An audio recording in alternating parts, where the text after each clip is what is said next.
sábado, espero que hayan tenido una buena semana. Recuerden que seguimos con nuestra celebración por haber pasado los 100 suscriptores, así que comentá a quién querés que le regalemos una Biblia en este video o en el anterior del sábado pasado. También podés comentar para que le regalemos una Biblia. Recuerden que hoy tenemos primera parte de adoración y segunda parte del tema de hoy y espero que les guste.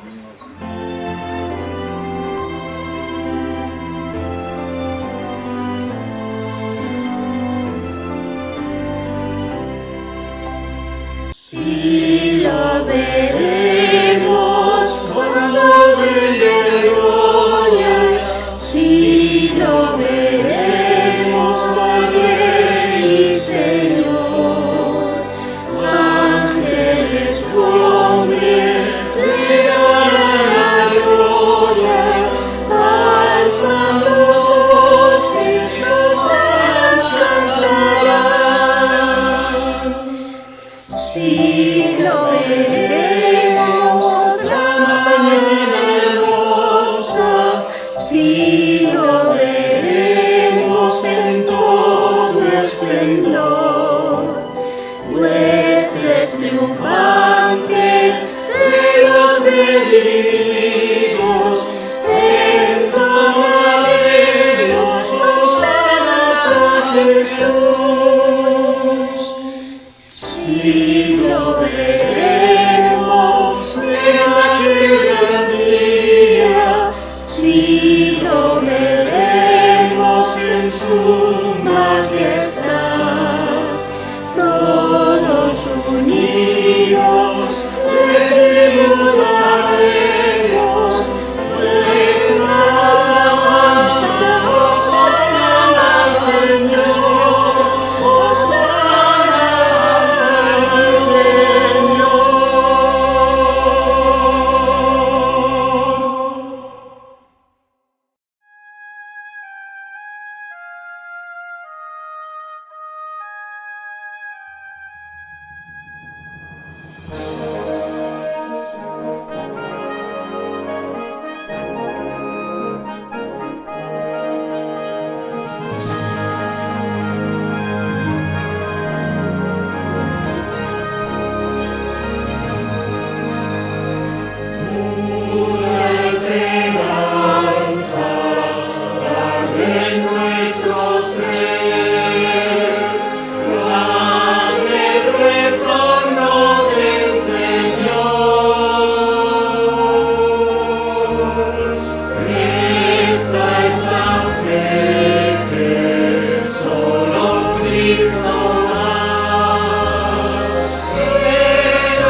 Esperanza y una misma fe.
Voz en el huerto, de Billy Grosclaus.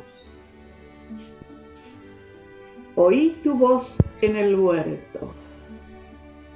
Tuve miedo y me escondí. En pecado estoy muerto y al Edén ya lo perdí. Se oyó tu voz en el huerto, en amor llamando así, con burdas hojas cubierto, mi fea mancha envolví. Expulsado fui del huerto, mas tu clemencia sentí, tu promesa dulce y buena, que volvería desierto por tu simiente al jardín. Se oyó su voz en el huerto, implorando en Getsemaní, en holocaustos cruento, entregó la vida por mí.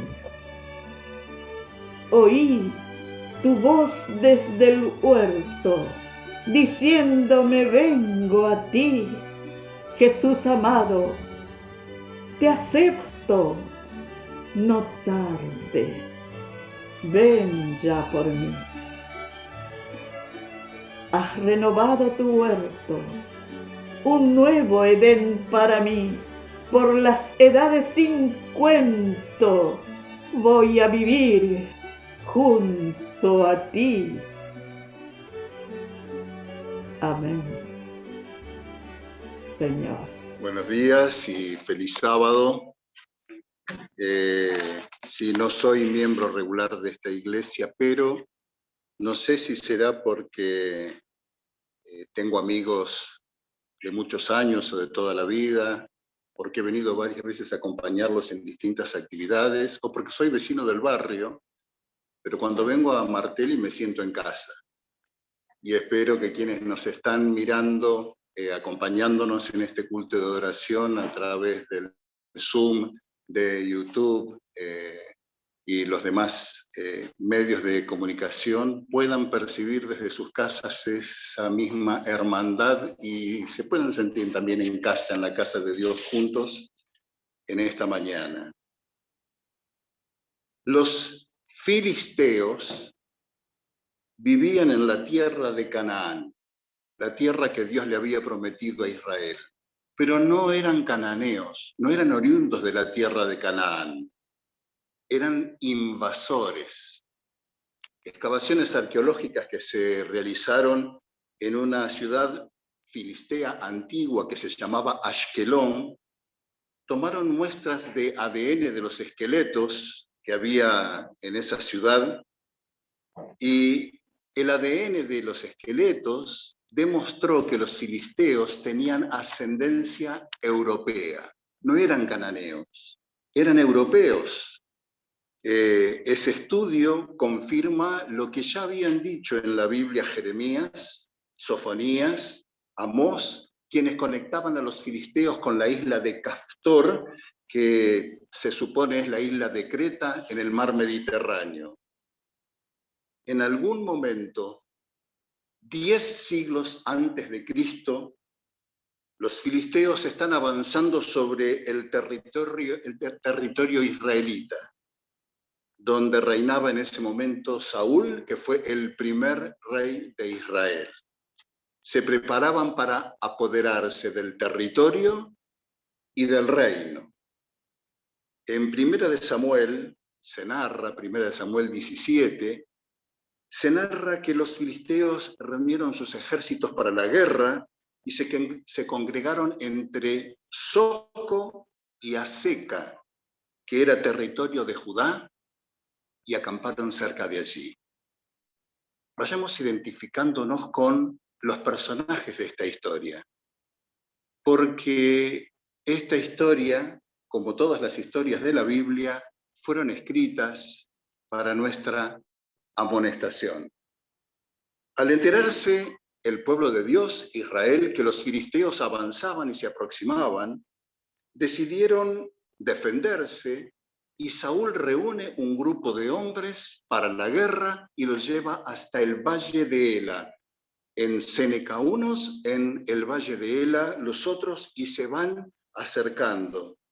Primera de Samuel 17, el versículo 2 dice: también Saúl y los hombres de Israel se juntaron y acamparon en el valle de Ela y se pusieron en orden de batalla contra los filisteos. Y en el siguiente versículo dice: y los filisteos estaban sobre un monte a un lado, e Israel estaba sobre otro monte al otro lado, y el valle entre ellos. A ver si nos entendimos. El ejército de los filisteos avanza y se detiene sobre un monte, un valle, y en el otro monte se reúne Saúl con su ejército. Entre medio de ambos montes, un valle, y muy probablemente, aunque la Biblia no lo dice, pero sí lo inferimos por el relato después, había un arroyo más o menos caudaloso entre ambos valles. Filisteos sobre un monte, israelitas sobre el otro monte, entre ambos ejércitos un valle y un arroyo. Nadie lo sabía todavía en ese momento, pero ese curso de agua, ese pequeño arroyo, sería clave en el desarrollo de esta historia. El agua corriente había estado erosionando y alisando las piedras en ese lecho durante siglos. Desde el campamento filisteo se alcanzaba a ver el ejército israelita apenas ocultado detrás del monte. Desde el lado israelita se podían ver las columnas de humo de las fogatas encendidas en el campamento enemigo. Estaban muy cerca, pero quietos. Podían verse mutuamente, pero ninguno de los ejércitos avanzaba. Los filisteos tenían un ejército profesional, entrenado, eran guerreros, cuentan con armas de hierro, carros con ruedas, experiencia en guerras contra imperios, como el imperio egipcio, por ejemplo. Tienen hambre de conquista y afán de expansión. Han enlistado como mercenarios a un grupo especial de habitantes de la tierra de Canaán. Han contratado en Canaán mano de obra. Los ancestros de estas personas que contrataron ya vivían en Canaán en la época de Josué. Son guerreros curtidos y son gigantes. A simple vista, el poderío de los filisteos es superior, pero por algún motivo no avanzan. Tienen muy presente la historia del arca de Dios, de Israel, y los estragos que causó en su territorio y entre sus filas cuando la capturaron y la secuestraron. Quienes no conocen o no recuerdan el episodio pueden leerlo después para saber de qué se trató, ese secuestro del arca que hicieron los filisteos, que no terminó bien para ellos. Pero conocen el poder de Jehová, saben que puede ser más fuerte que su dios Dagón, por eso esperan escondidos detrás del monte, especulan, se preparan. El ejército de Israel no es profesional. Su mayoría se trata de patriotas, voluntarios, sin experiencia militar, agricultores, ganaderos, comerciantes, artesanos. Cuentan con armas rudimentarias, muchas no son más que instrumentos de labranza que han sido modificados. Y Saúl, el primer rey de Israel, comanda el batallón sin mucha convicción. No está pasando por su mejor momento. Lo asaltan dudas, ansiedades, y pasa de la euforia a la depresión en un instante.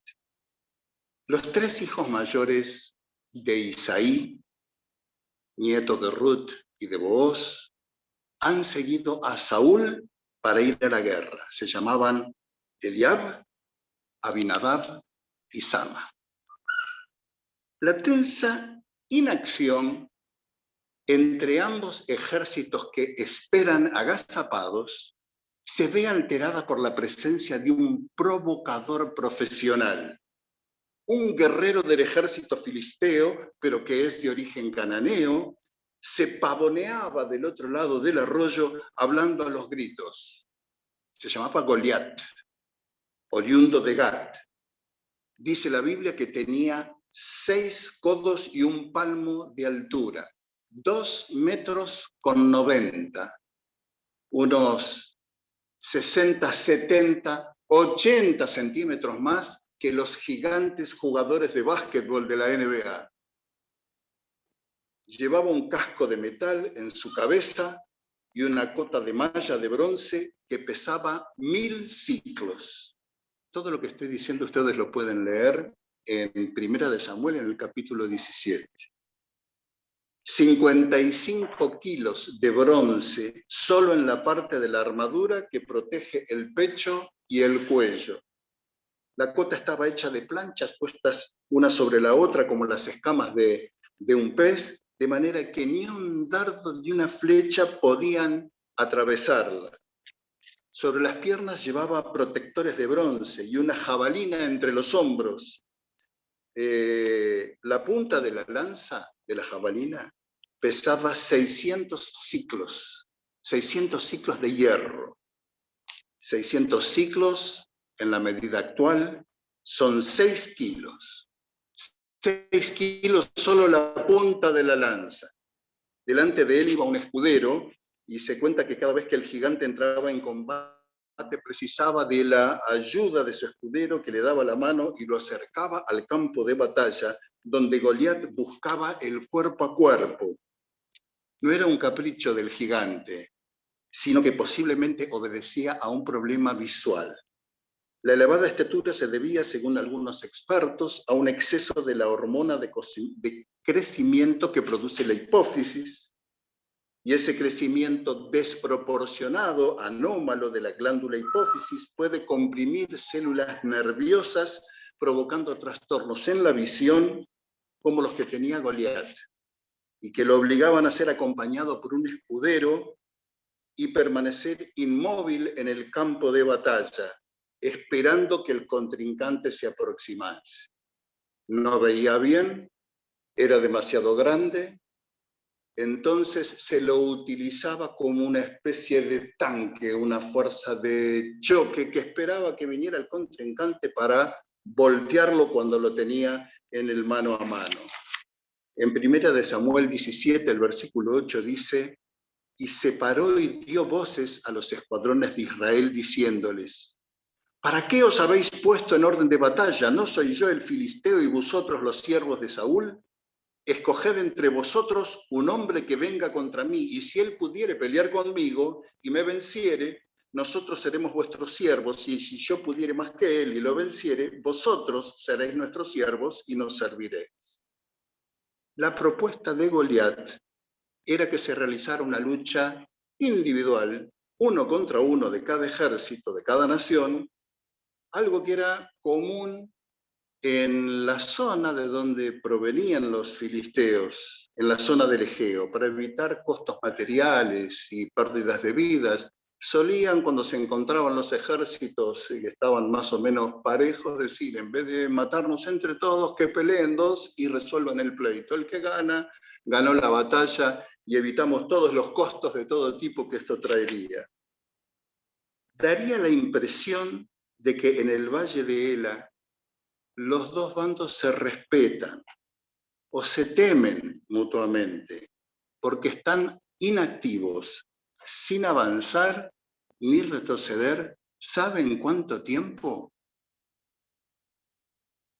¿Saben cuánto tiempo ha pasado? A ver si este número les resulta conocido. 40 días. Una cuarentena. Primera de Samuel 17, 16. Venía pues aquel filisteo por la mañana y por la tarde, y así lo hizo durante 40 días. La provocación de Goliat llevaba ya una cuarentena completa. 40 días provocando de mañana y de noche. A ver si hay alguien que se anima a venir a pelear conmigo. Goliat era como una pesadilla recurrente. ¿Saben lo que es una pesadilla recurrente? Goliat es como el primer pensamiento negativo del día por la mañana, al despertarnos, que nos quita la alegría y nos quita la confianza. Y es como el último pensamiento amenazante en el anochecer, que no nos permite conciliar el sueño y destruye nuestra fe.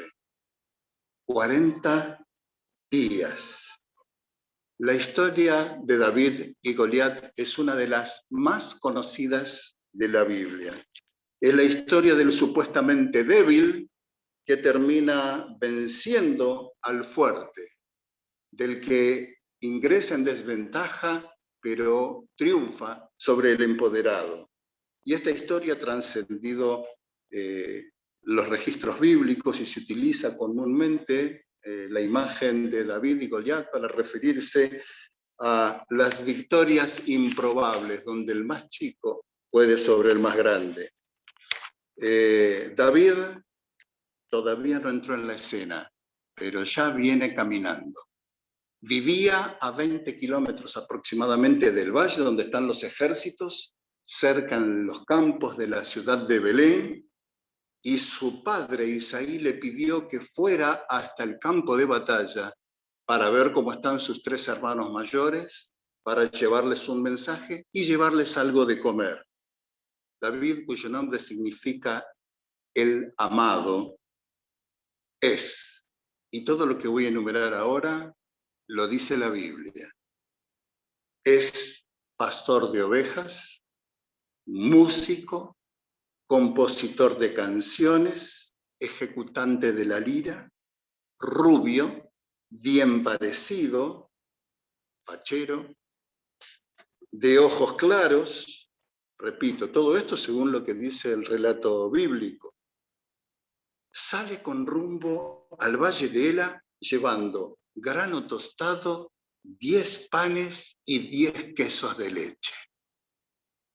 Cuando se acerca al campamento militar después de algunas horas de caminata, oye a la distancia un alboroto como si se estuviera por entablar la batalla.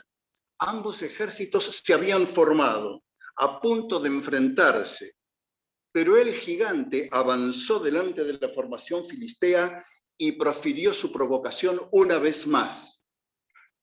Leo en 1 Samuel. Y todos los varones de Israel que veían a aquel hombre huían de su presencia y tenían gran temor.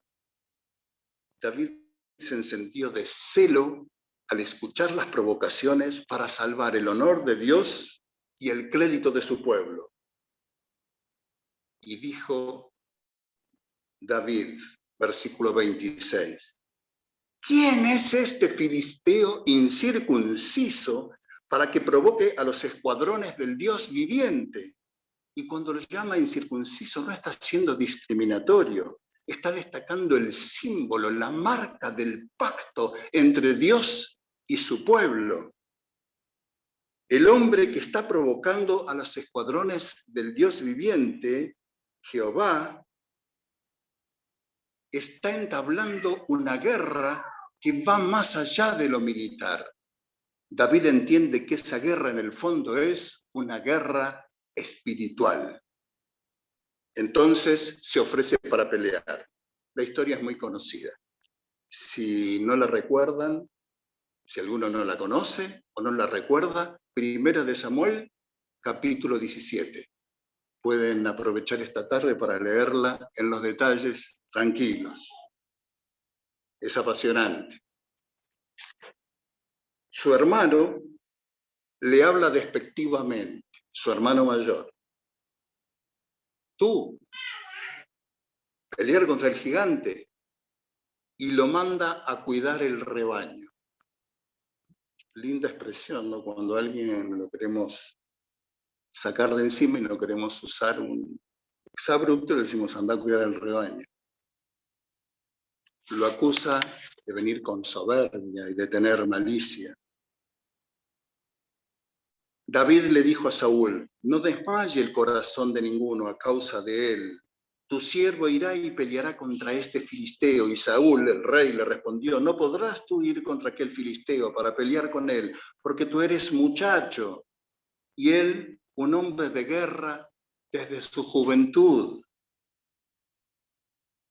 Acá hay un mensaje para los jóvenes de la iglesia. No lo escuchen a Saúl.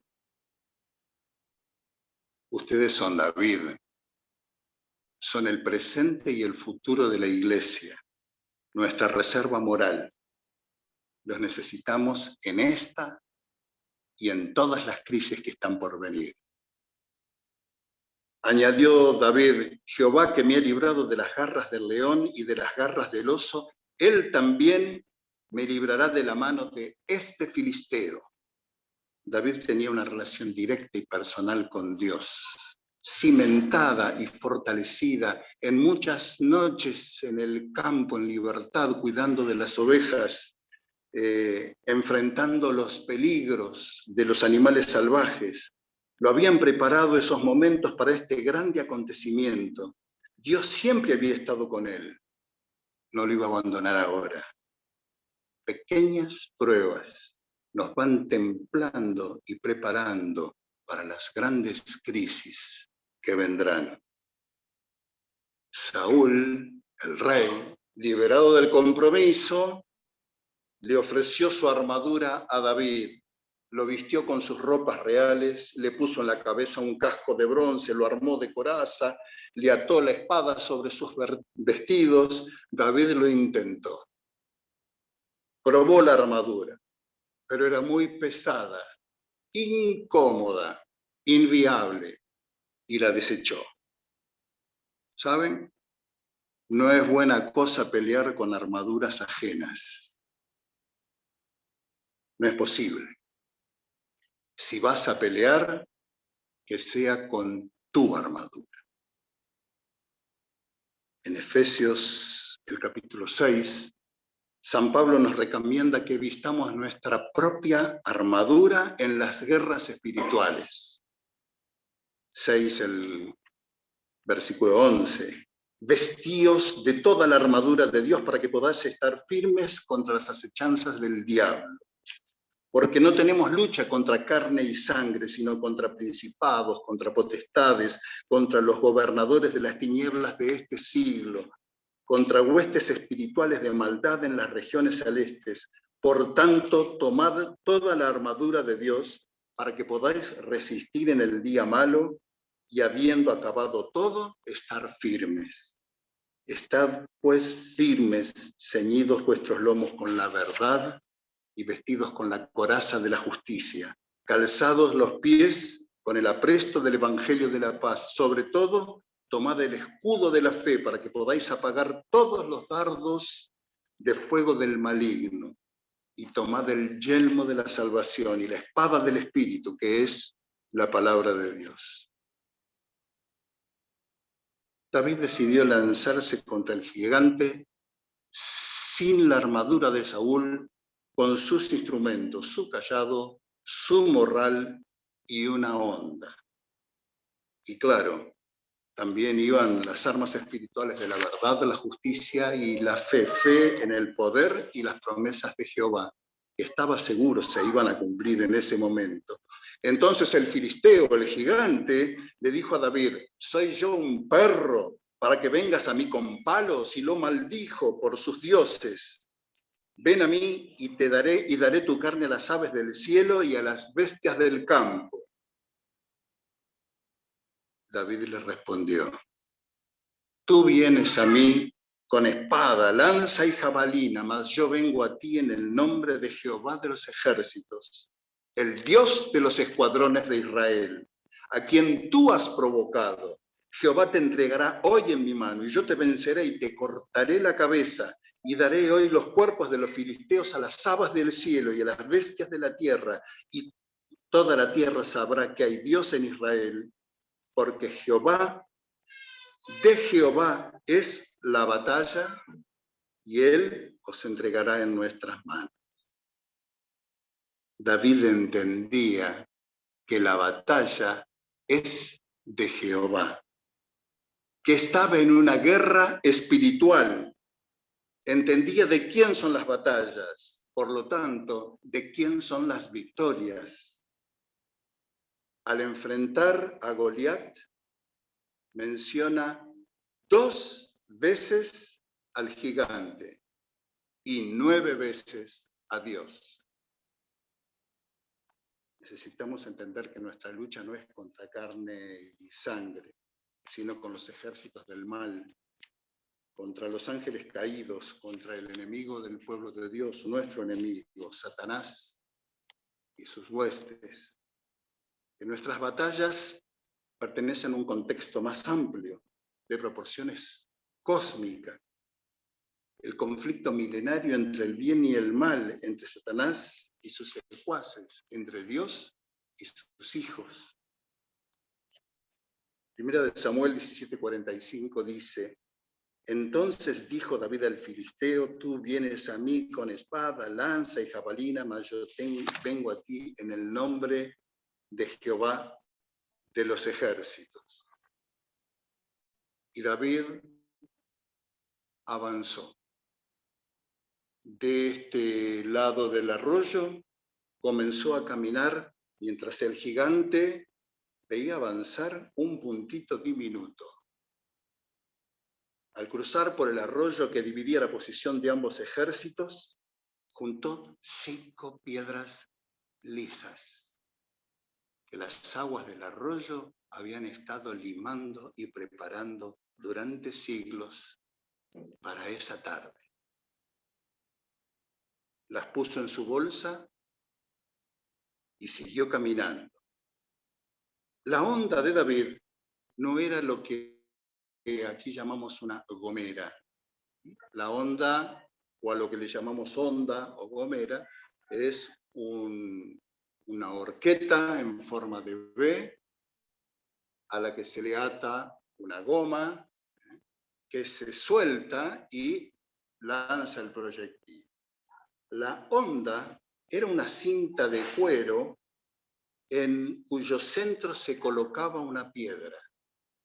La cinta se tomaba por las 2 puntas y se hacía girar rápidamente hasta que en un momento se soltaba uno de los extremos y el proyectil salía disparado. No lo intenten la primera vez. Hay que tener práctica, hay que tener mucha práctica. Y David la tenía. Con su onda practicaba por las noches mientras cuidaba a los animales y había ahuyentado y había vencido animales salvajes. Las piedras lisas suelen planear cuando van a gran velocidad. No es lo mismo que una piedra redonda.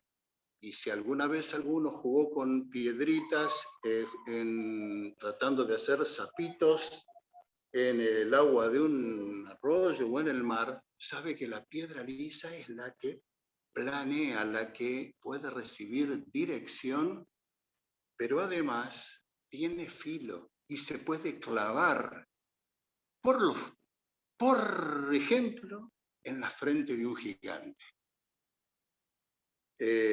Los físicos han calculado que una piedra pequeña lanzada con una onda puede alcanzar hasta 34 metros por segundo de velocidad.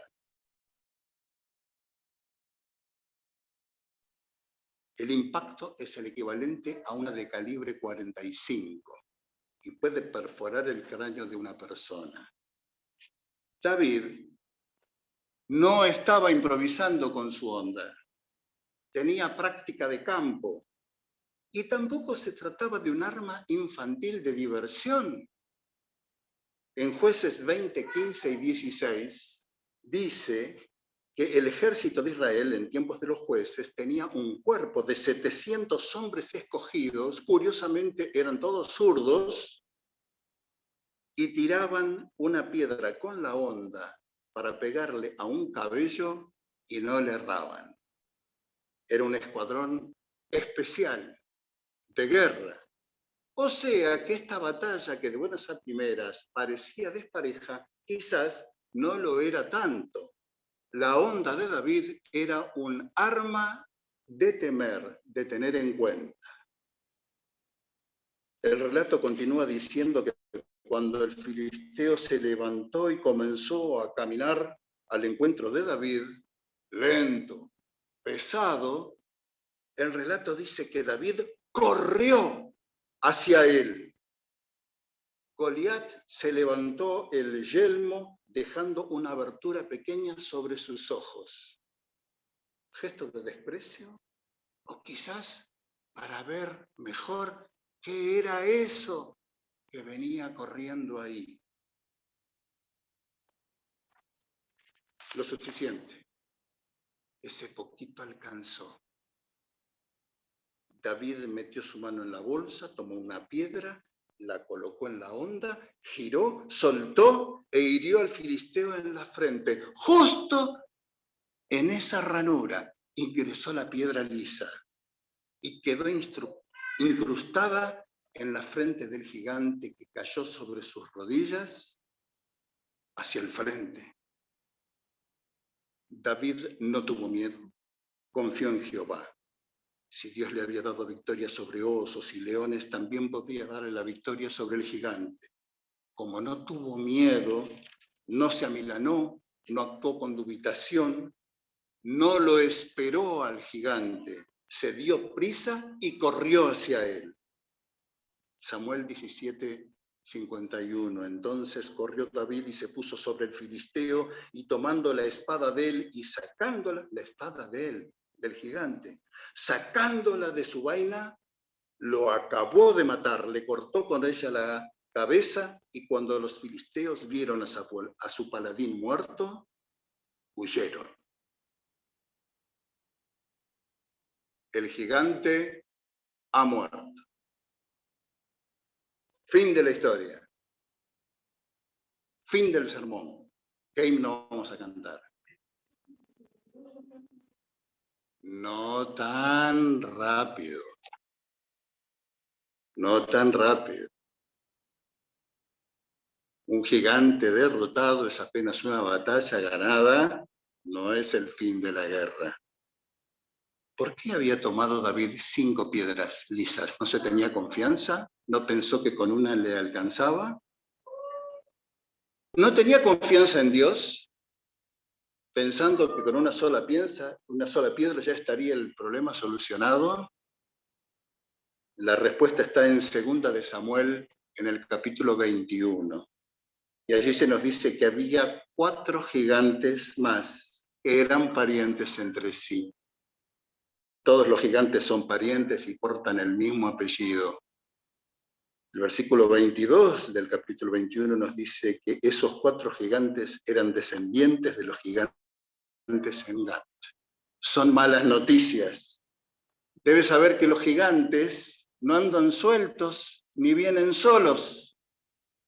Cuando se nos vienen encima los gigantes, vienen en patota.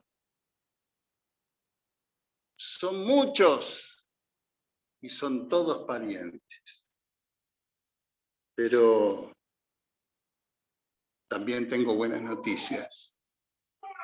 Veamos qué pasó con los otros 4 gigantes. Los 4 gigantes se llamaban, perdón por los nombres, no se los puse yo, Isbi-Benob, Saf, Goliat Geteo y Lahmi. David, ya coronado rey, años después de esta historia, muchos años después de esta historia, tuvo que enfrentarse con estos 4 gigantes y vencerlos uno por uno. Pero las circunstancias en cada caso fueron distintas. Si quieren saber cómo fue el detalle de la lucha con estos gigantes, 2 de Samuel en el capítulo 21 habla de la lucha con uno, pueden leerlo esta tarde. Y 1 de Samuel, capítulo 21, habla de la lucha con los otros 3. Se las cuento muy rapidito. Enfrentó cuerpo a cuerpo al gigante Isbi-Benob, y el relato bíblico dice que en la lucha, mientras David estaba luchando con él, se cansó. El gigante estaba a punto de matar a David con una espada, pero llegó Abisai, hirió al filisteo y lo mató. No siempre se puede correr como a los 18. A veces en la vida y luchando contra gigantes uno se cansa. Necesitarás de la ayuda de otros, quizás, para vencerlos. amigos, familiares, hermanos de la fe, para enfrentar los desafíos de la vida, no dudes de aceptar el apoyo y la ayuda de quienes te quieren. Dios envía a Abisais para que te auxilien en tus campos de batalla. Y si fuera al revés, si quien está a punto de sucumbir ante el gigante es tu hermano, quizás pondrá una espada en tu mano para que vayas tú a socorrerlo a él. Más tarde, Sibekai Usatita mató a Saf, el segundo de los gigantes. Esto quiere decir que tu Padre Celestial tiene guerreros y ejércitos enteros listos para protegerte y eliminar los gigantes que te amenazan. Luego hubo otra vez guerra contra los filisteos y en este caso el Hanán de Belén mató a Goliat Eteo, el tercer gigante. El mismo nombre de pila, la misma altura descomunal, pero un vecino de Belén llegó en auxilio y mató a este segundo Goliat.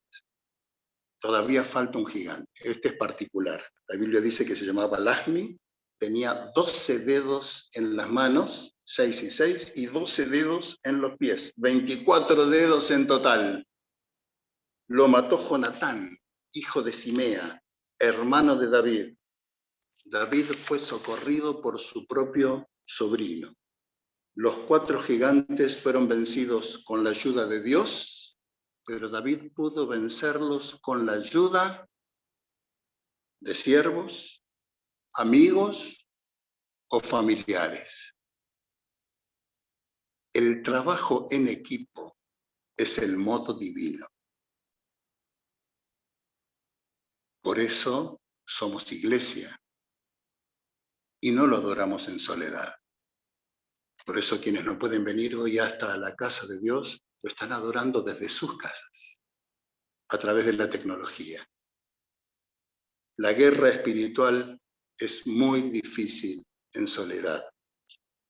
Nos necesitamos los unos a los otros. Los gigantes han muerto. Ahora sí, murieron los 4. ¡Qué alivio! ¿Cantamos el himno? Momento, no nos apuremos. Antes de matar a Goliat, David había enfrentado otro gigante corpulento, la envidia de sus hermanos, el menosprecio y la desvalorización de su hermano mayor. Y después del episodio de Goliat, la envidia de Saúl lo sometió al coloso de la persecución, menospreciado y perseguido. Gigantes. Gigantes complicados. ¿Sabían ustedes que Saúl persiguió a David para matarlo? Sí, lo sabían. ¿Cuánto tiempo estuvo David corriendo, huyendo y escondiéndose de ciudad en ciudad para que el rey no lo matara? Según el relato bíblico, tuvo que escapar de ciudad en ciudad para que el rey no lo matara durante 10 años. Hay gigantes que se vencen rápido y otros que son persistentes. Y en este caso estamos hablando de los gigantes traicioneros, los gigantes que muchas veces provienen de las actitudes y los sentimientos de quienes son más cercanos, de nuestra propia familia, de nuestros propios hermanos. Pero David finalmente fue coronado rey. Saúl muere y David reina, por fin libre, David a salvo. Se terminaron los enemigos gigantescos. ¿Se terminaron? No. Faltaban los peores. Lo que pasó es chiste. Los gigantes que vienen ahora son mortales.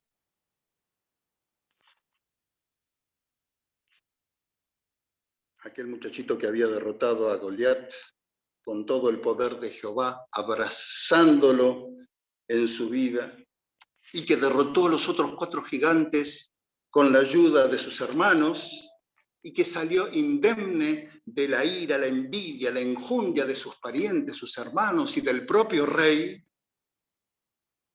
no pudo vencer a sus gigantes interiores, los gigantes más poderosos.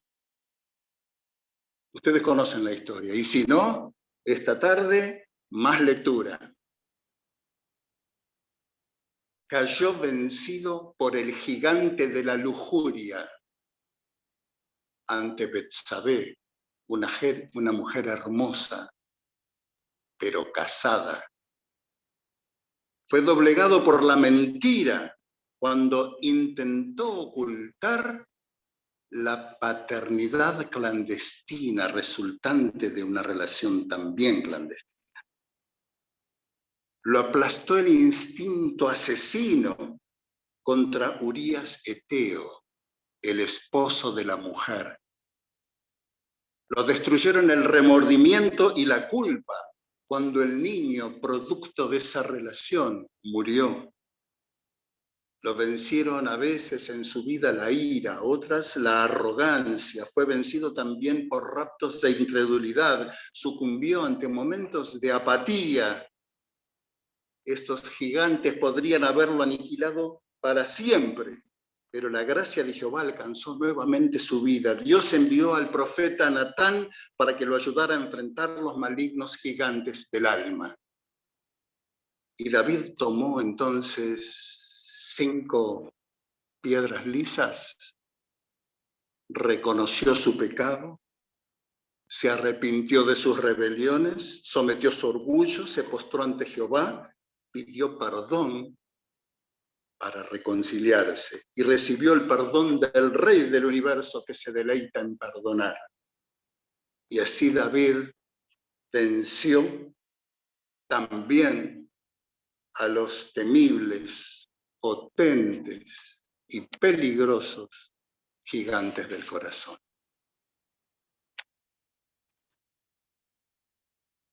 Un gigante invisible está haciendo estragos en el planeta.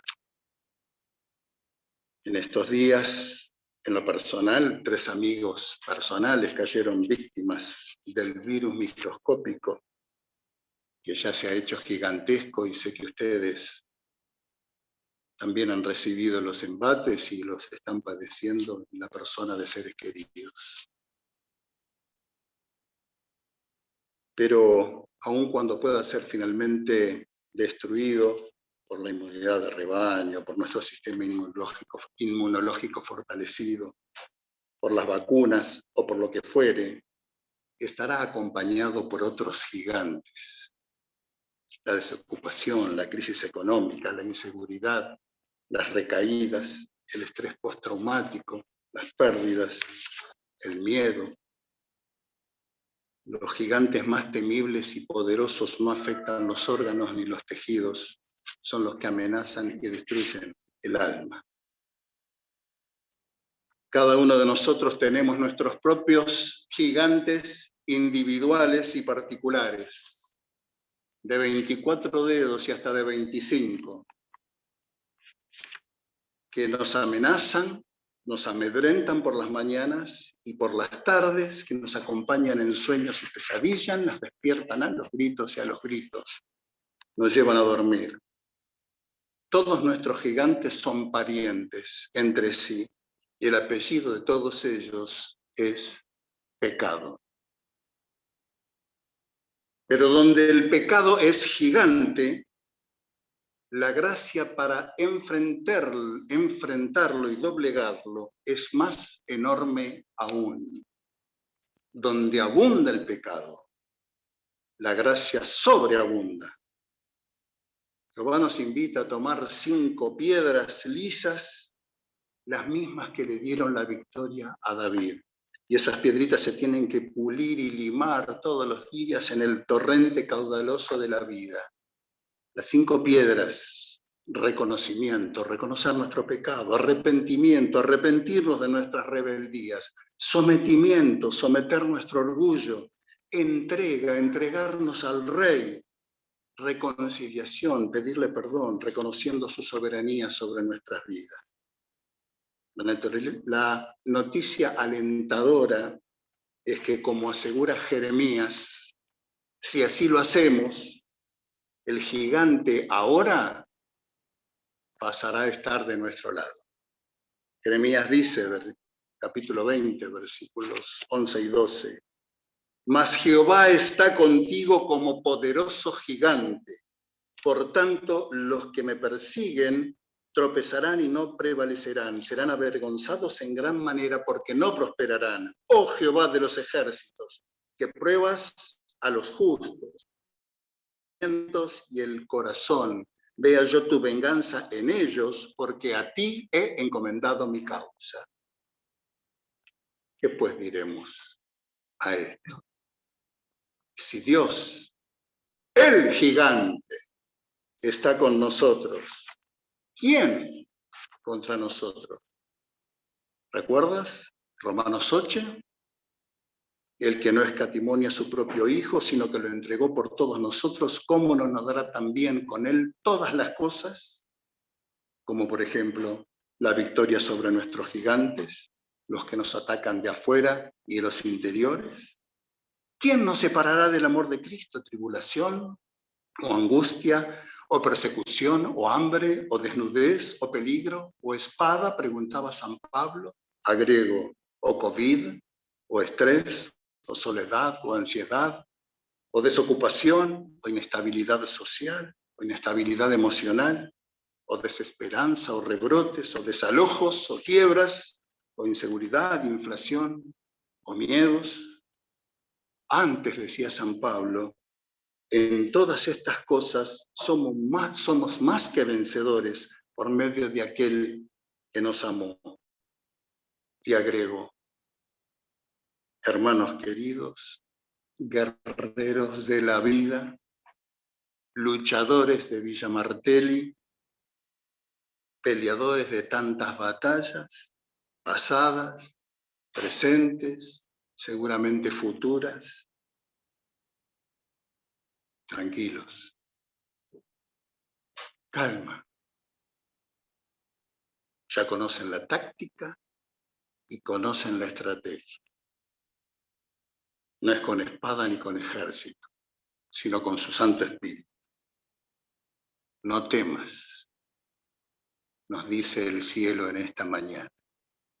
No temas, no te preocupes, no aflojes, no desmayes, confía en tu Dios. Avanza. Si Dios es por nosotros, ¿quién contra nosotros? Padre Celestial, gracias por tu amor, gracias por Jesús, gracias por los mensajes que hay en tu palabra para darnos ánimo en estos momentos de zozobra, de dificultad. Gracias porque nos permitiste encontrarnos hoy aquí en tu casa y por las personas que desde sus hogares también se unieron con nosotros y contigo. Señor, acá estamos, esto es lo que somos, débiles como David. Tú nos conoces, no te podemos engañar, a ti no te podemos mentir. pero también conoces nuestras necesidades, nuestras debilidades, nuestras luchas, nuestros problemas, nuestros gigantes de dentro y de fuera. Por eso vinimos a tu casa, postrados de rodillas en nuestro corazón, para pedirte que tú tomes el control de nuestras vidas y que te conviertas en un gigante a nuestro lado para defendernos de los embates del enemigo, porque sabemos que falta muy poco para que podamos alzar los ojos y verte venir en gloria.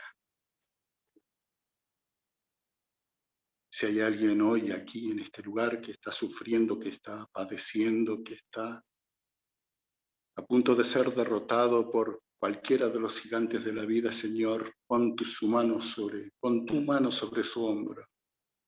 Abrázalo, hazle sentir tu presencia, dile, yo estoy aquí, confía en mí. Y que salga de este lugar reconfortado. Si hay alguien que está luchando con gigantes interiores y se está debatiendo con el pecado y ha venido hoy hasta tu casa, que salga de ti, de este lugar, seguro de que tú lo perdonas y lo has perdonado.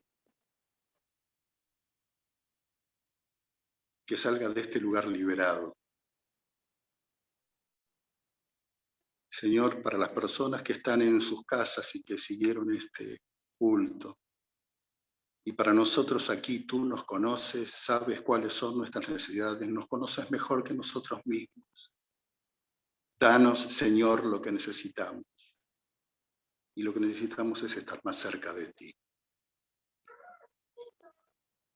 Te pedimos que al salir de este lugar continúes acompañándonos con tu presencia y rodeándonos con tu poder para vencer el mal, porque te lo pedimos en el nombre de Jesús. Amén. Amén. Espero que les haya gustado el video tanto como a mí. Recuerden seguirnos en nuestras redes sociales, Facebook, Instagram y YouTube. Suscríbanse si no están suscritos. Cualquier duda o consulta pueden enviarnos un mail que está abajo en la descripción. Y que tengan una buena semana. Feliz sábado.